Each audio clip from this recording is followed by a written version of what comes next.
My name is Monica Wilkinson Kelly. I am the archivist at the Edith Ford Library in Ovid, New York. And we're working on an oral history project to document the personal stories of craft beverage producers between Cayuga and Seneca Lakes.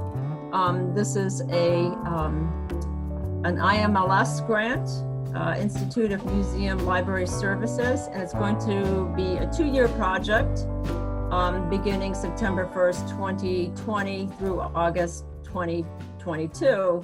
And so we really couldn't have a discussion about the history of winemaking in this area without first really discussing June 4th, 1976, which was the day that Governor Carey signed the Farm Winery Act. So I have a panel assembled here who are experts, wine growers, beginning with also Honorable former Lieutenant Governor Mary Ann Krupczak, Jim and Carol Doolittle of Frontenac Point Vineyard, and Jean Pierce, President and owner of Glenora Wine Cellars and Knapp Winery. So let me start with James Doolittle. Can you tell us a little about your background and your history and how you got involved in creating and working on this legislation? Well, beyond graduating from Cornell, which was a background in economics, I joined the Department of Agriculture, and position at the time this was occurring was a senior marketing rep. And my interest in particular was in grapes because we were looking for farm product development, marketing, and grapes were one of the few things that New York State excelled at because we were the only ones producing basically Labrusca varieties for both table consumption, juice, and wine. And at the time, the market was beginning to basically soften considerably for the grape growers, of which there were several thousand in the state at that time. And we're looking for some other way for them to get involved in marketing their own product. And the small winery in wine bill was basically a function of that interpretation of where we should be going. I assisted by basically Mary Ann asking me to join the force to try and put this together because this was really her project. The governor had decreed for her, and I just assisted that effort. It's hard to believe the few sentences we came up with that made such a big change in the upstate New York, basically economics prosperity we have now over a period of the past 40 years.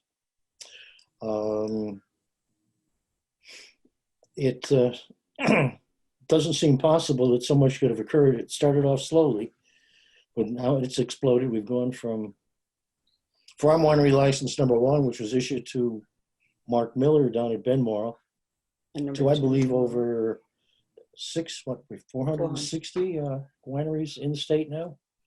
That's a remarkable step forward, none of which are huge compared to what we had with the original 7 or 8 wineries that comprised what the industry was back in the 1960s. I don't think Mary Ann's been given enough credit for this small step forward. Okay, so, well, Mary Ann,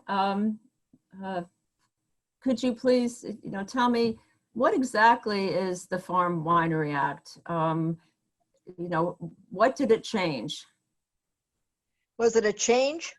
Yes. What exactly was the Farm Winery Act?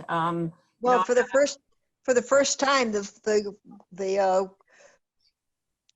grape growers were able to make wine and sell it themselves. Before that, they had no authority to do that. They had to sell it out to others, and therefore they were not developing anything locally. But the Farm Winery Act changed that. It allowed the farm winery makers, the grape growers, to make wine and sell it themselves from their own properties. And that changed everything. The whole economic future of the Finger Lakes changed with that act. Okay, yes, I see it as, so it's 1976, and it reads, it's very brief, actually. It reads, an act to amend the alcoholic beverage control law in relation to low-cost license procedures for farm wineries and cider mills. So I read that it took about 18 months to really draft and then go through legislation until it was signed on June 4th, 1976. Do you recall any of those specific steps? At 88, which I am now, no, I don't remember the specifics, but it made such a change that I do remember this, that there were many people who questioned why it was needed or what had to be done. They really didn't know how to proceed. So that's what really was taking a long time. People in the legislature were uncertain about the future, and it was just a lot of questions that were being asked, and people did their best to answer. Okay, and so Jean Pierce,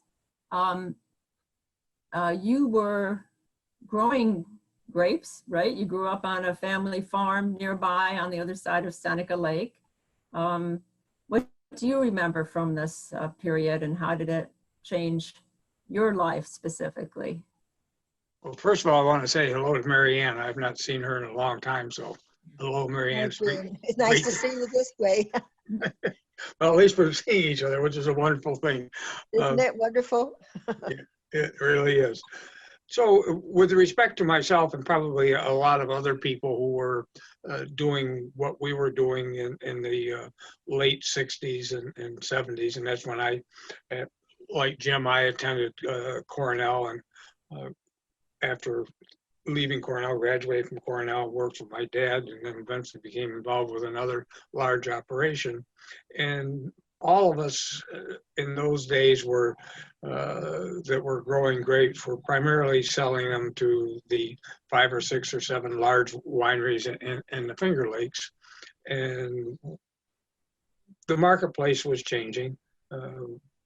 Markets that we had before were either shrinking or the pricing was changing, and it was becoming somewhat difficult and challenging to really make a profit. And one of the things that we were looking at, we as growers and other folks, is can we put our product in a form that it gets more directly to the consumer? And for us, that was wine.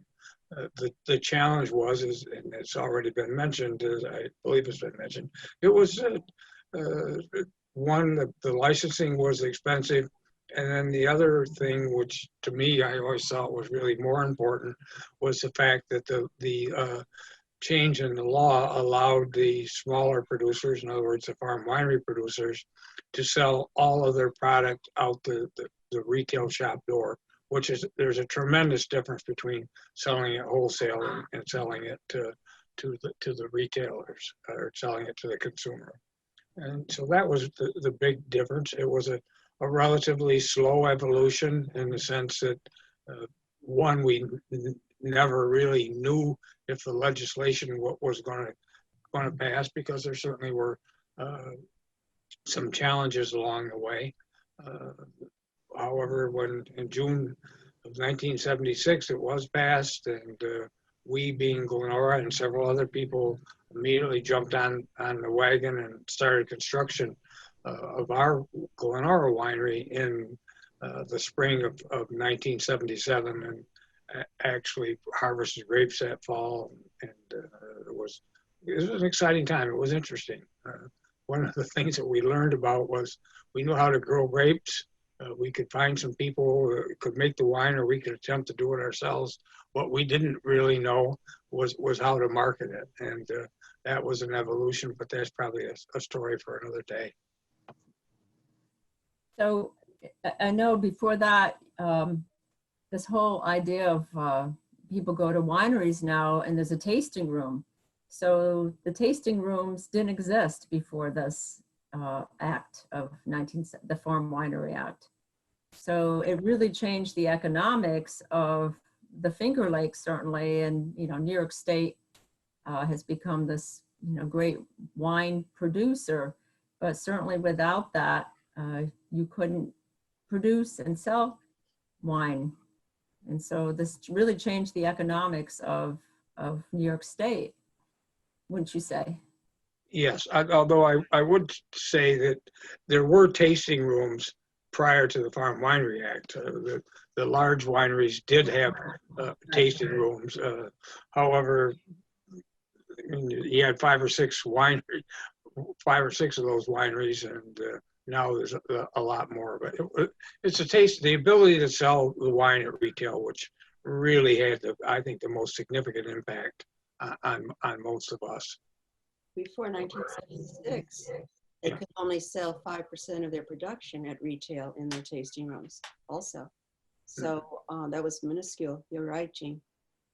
But an example I always use, and I think it's obviously I think it's a good one, but a bottle of wine that sells for $10 in a wine shop, and that's what we would be able to sell it for in our retail shops. Prior to that, through the 3-tier system, the winery would get $5 for it. So you can see there was a tremendous difference between the ability to sell the wine at retail $10 versus having to sell it through the 3-tier system at $5. Now, you were the first winery on Seneca Lake, correct? On the west? We were the first winery on Seneca Lake, yes. Oh, all together on Seneca. Yes. And so you now also have a winery on Cayuga Lake as well, Knapp, and Yes. I know certainly the wine trail certainly has changed the number of wineries and participants, and so it seems as though that there's a great deal of cooperation between the various wineries on both Seneca and Cayuga Lake. So do you want to talk about that a little bit? Yes, as I said earlier, one of the things that we as growers knew how to do was to grow grapes, and we learned how to make wine, but what we really didn't know was how to market and promote. And I believe it was Mary Plain of Plains Cayuga Vineyards at that time brought together, and Carol and Jim could probably get more about this than myself, but brought together some of the wineries on Cayuga Lake and said, let's get together and do some things for promotion. And that worked out very well. In fact, the Cayuga Lake Wine Trail has a distinct honor of being the first wine trail in the United States, and probably almost the first trail. Nowadays there's craft beverage trails, cheese trails, fiber trails, whatever. But the wineries learned to work together. Seneca Lake, after watching what Cayuga Lake was doing, they started their wine trail in 85 or 86. So wine trails have been a good way for people to work together to promote. And it was relatively easy in the early days because we were all grape growers. We'd all work together in Farm Bureau or the New York State Wine Grape Growers, et cetera, et cetera. So we knew each other. So when it came to time to sit down and have conversations, what we can do to promote the industry, we were really working with our friends and neighbors, and not necessarily somebody from the field who we didn't know. Okay, so the New York Grape Growers Association, can you tell me a little about that? Yes, that was started, I believe, around 1960. And the idea there, and that, again, if my memory serves me correctly, really came from a gentleman by the name of Zeke Mendel. Zeke was involved with the Taylor Wine Company. He also was a grape grower, and he realized that the growers needed to get together and have a voice for a lot of reasons. Some with legislature, some to protect themselves with environmental issues, et cetera. And the grape growers, the New York State Wine Grape Growers, recognized that there was some issues in terms of selling grapes etc. They were at that time very excited and enthused about perhaps the ability to sell wine in grocery stores, and they really rallied around that for quite a long time. In fact, there's some offshoots of that organization that still do. So when we could see that there was a possibility of what we call the wine and the Farm Winery Act, the grape growers certainly got behind that, not only from the Finger Lakes, but the western part of the state and Hudson Valley and so forth. There wasn't a lot of activity from Long Island because there wasn't a lot of wineries or a lot of activity in Long Island at that time. Okay, so I see, Mary Ann, there were a series of, you know, I asked you earlier about the different steps that it took, and from what I had read in Mark Miller's book, it took about 18 months to get this legislation started. And also Senator Walsh, do you recall working with some of the senators in New York State to help get the committee running and reviewing and the benefits that this would give to New York State? Well, it was just such a long process because it was going to be so new. We had never done anything like this before, giving authority to the grape growers to make wine and sell it themselves. That opened up a whole new opportunity for economic development. And it was just so new that everyone was struggling to figure out how to proceed. And that's what took so long. It was just a question, nobody was against it. It was just a question of how to proceed to make it happen as quickly as possible.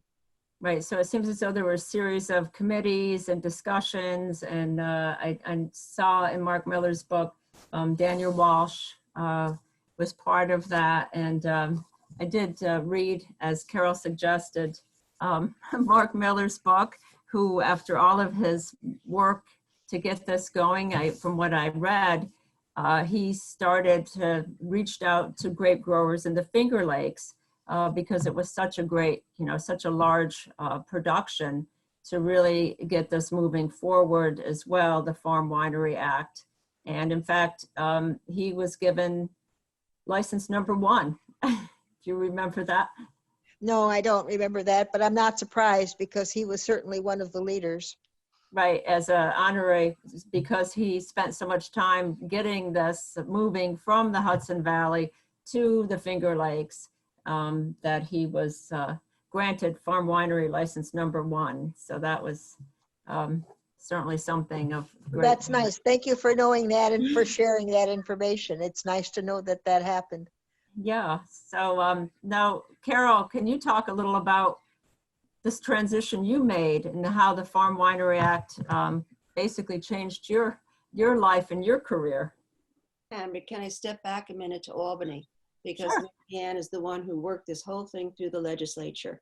She's also the one who came out here and held meetings at what was then the Geneva Experiment Station of Cornell. Okay. And she would listen to people. She would take the information back to the legislators and to the governor. And she's basically the one who got this passed. And then afterwards, she's the one who promoted the activity, the awareness of New York State wines by doing things like stomping those grapes, Mary Ann, right, Governor? You remember stomping those grapes? I do remember that. Right, and that was at No, it was just something that came suddenly as an idea, and it caught on, and it was certainly publicized, so it gave us a lot more exposure. because you knew that not only the Farm Winery Act that was the start, you knew that then it had to be promoted. The wines Yeah. had to be promoted, a consumer and media attention had to be drawn to them. And then Gene Pierce came into Albany and said, we need a New York State wine competition, which we organized at Ag and Markets, which is now run by the New York State Wine and Grape Foundation. So stepping back, Monica, forgive me, but I just, that's really how it happened. And I was very little involved. I lived with Jim. He'd come home and he'd talk about how they were working on the legislation, but that was it. I didn't do anything about that. I worked with Mary Ann afterwards on promoting to the media the Glenora wines and some of the others. So thank you, Mary Ann. Really, we wouldn't be here if it wasn't for you. No, Jim and I- no, it's never was one person. It was so many people, so many people who saw the potential, and all of us just did what we could. Yes, well, I owe it all to you that we're here. At any rate, transitioning to here was Jim's idea. Let's have a farm winery someday, since he got involved in the actual legislation and seeing what the value of it was, and the value of growing grapes and making wine and selling it all at retail from the winery. So he said one day, we both worked for Ag and Markets. Let's have a farm winery. And I said, sure, why not? We have nothing else to do. Came here, found the land. I think Jim already knew Gene because Glenora bought our first grapes, which saved us. It kept us moving forward until Jim started his own winery in '82. And then he took the grapes on and has been making them ever since. So we're farm winery number 44, bonded and commercial as a farm winery in 1982. And Gene, of course, is farm winery number 2 in the whole state.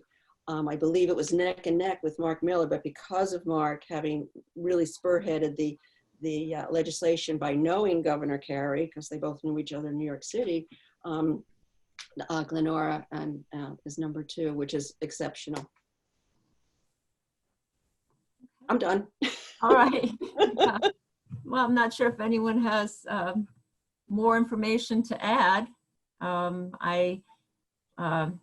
All I really found out was the fact that it took 18 months, and I didn't know, I thought that was a little vague. So I thought there must be more to the story, and if anyone would piece together the steps, because I'm sure it was a very long process and committees were held, and the real focus was, how can we help farmers and grape growers that were really not doing well economically at that time, and how can we revitalize them and give them the opportunity to make their own wines. So does anyone have any more thoughts to add? We make 18 months sound like a long time, and certainly Mary Ann, Jim, and Carol know Albany much better than I do, but in this day and age, it seems like a relatively small amount of time to get something passed of this much significance and consequence. So You're right. Gene is right about that. It just takes so long for things to start and to work through the process and eventually get concluded. It was a very short time considering all that happened. Right, I'm sure there are so many committees and hearings, and you being an attorney, correct, Mary Ann Krupczak? Yes, that's right. You certainly would know how long these processes would take and how many persons would have to be interviewed, and economics, and trying to determine the viability of it, feasibility of it economically, because really the purpose was to help New York State, correct? And help. Yes, but you have to also remember another thing which we haven't talked about, and that is the people who were in the business already.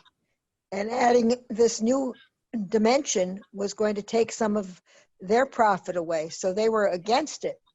So there were two forces at work at the same time. The forces that wanted to bring about the change, excuse me, and those that were trying to stop it from happening. So the competition wasn't considered positive by everybody. That's right. Okay. Jim may have more recollection of the negative part of this, but I don't know. I just know that that's the way the process works. There's people for change, and the change would take something away from others. So those who would lose would be opposed, and they would be working the system themselves. So that's what was always happening. There were two forces at work, one to make change and one to stop change. Right.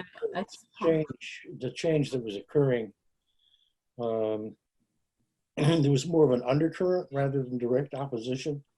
We knew the larger wineries didn't really want the change to occur because they were in the driver's seat. On the other hand, it wasn't terribly vociferous, terribly vocal, but it was apparent.